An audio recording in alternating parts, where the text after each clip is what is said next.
Voting खत्म हो गई है और अब बारी है एग्जिट पोल की। बिहार में किसकी जीत, या फिर से नीतीश कुमार ही रिपीट, या फिर तेजस्वी को मिलने वाला है मौका, ये सब मैं आपको बताऊंगा। तो अब मैं आपको, लेकिन उससे पहले जो एग्जिट पोल के सबसे सटीक एग्जिट पोल के नतीजे दिखाऊं, उससे पहले आज की वोटिंग को लेकर जो ब्रेकिंग न्यूज आ रही है, जो बड़ी खबर आ रही है, एक बार वो देख लीजिए।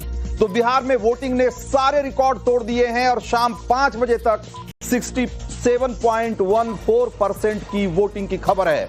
67.14 शाम 5 बजे तक। आप अंदाजा लगाइए कि ये 5 बजे तक के आंकड़े हैं। इसका मतलब कि अगर 6 बजे तक जब आखिरी आंकड़े आएंगे, तब तक ये आंकड़ा हो सकता है कि 70 को भी पार कर जाए। और जो खबर इसमें गौर करने वाली बात इसमें यह है कि किशनगंज, जो कि सीमांचल का सीमावर्ती जिला है, वहां सबसे ज्यादा वोटिंग की खबर है 76.26%। इसके अलावा कटिहार में 75.23%, पूर्णिया में 73.79 यानी कि करीब करीब 74%, और सुपौल में 70.69% की वोटिंग की खबर है। इसी तरीके से पूर्वी चंपारण में देखिए तो ये हर तरीके से अगर आप देखेंगे जिलेवार, तो सारे जिलों में जो नॉर्मल, जो पिछले साल के अगर मुकाबले आप देखेंगे, तो इस बार वोटिंग परसेंटेज कहीं ज्यादा आपको दिखाई देगा।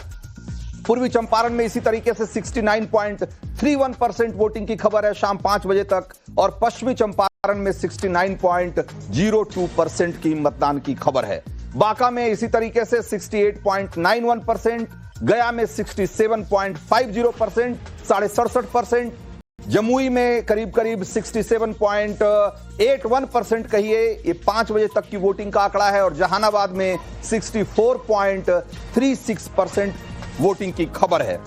तो आप ये सोचिए कि भाई ये 5 बजे तक अगर ये इस तरीके से वोटिंग हुई है, इसका मतलब ये है कि दूसरे चरण में पहले चरण के मुकाबले कहीं ज्यादा वोटर बूथ तक आए और उन्होंने मतदान किया है। भारी संख्या में मतदान हुआ है, और खास करके बिहार के सीमांचल में, जहां पर कि मुस्लिम आबादी बहुत ज्यादा है, खास करके जो 4-5 जिले हैं जिसमें कि किशनगंज, पूर्णिया, कटिहार, अररिया, इन सारे जिलों में भी बहुत ज्यादा वोटिंग का मतलब यह है कि यहां भी बड़ी संख्या में जो मतदाता हैं वो निकलकर बूथ तक आए हैं।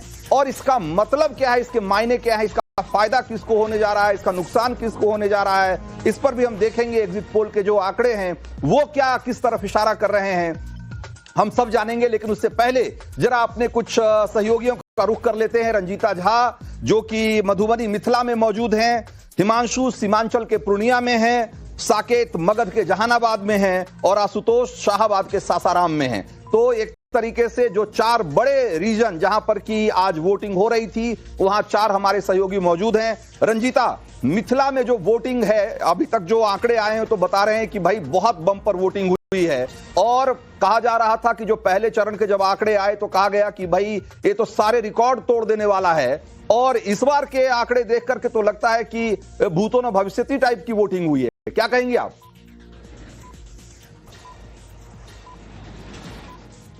जी बिल्कुल रंजीत जी, मिथिला में छी हम, और यहाँ की भाषा, यहाँ की पाग और पान की जो प्रसिद्धि है वो पूरे विश्व में, देश के हर कोने में होती है। मिथिलांचल में आज अगर वोट प्रतिशत, जैसे हर जिले की अगर बात की जाए, तो बम्पर वोटिंग यहाँ भी देखने को मिली। पहले ये कहा जा रहा था कि पहले फेज में बम्पर वोटिंग हुई, लेकिन उसका भी रिकॉर्ड तोड़ता हुआ ये दिखा।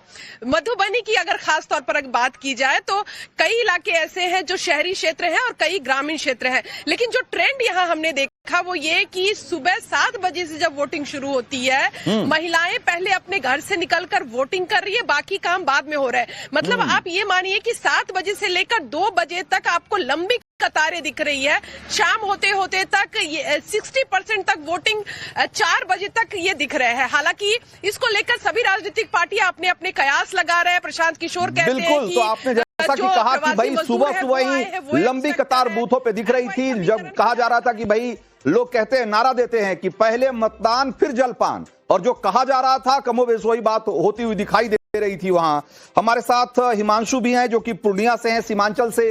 हिमांशु, पूर्णिया में, या यूं कहें कि पूरे सीमांचल में इस बार जितनी वोटिंग हुई है वो तो एकदम रिकॉर्ड तोड़ है, और 70% से ज्यादा, 75%, 77% वोटिंग की उम्मीद की जा रही है, और 5 बजे के ही आंकड़े जो है 75 को छू रहे हैं। तो जो फाइनल आंकड़े आएंगे वो कहीं इससे ज्यादा होंगे। लोग तो वहां भी कयासबाजी कर ही रहे होंगे इन आंकड़ों को देखकर। बिल्कुल, देखिए पूर्णिया से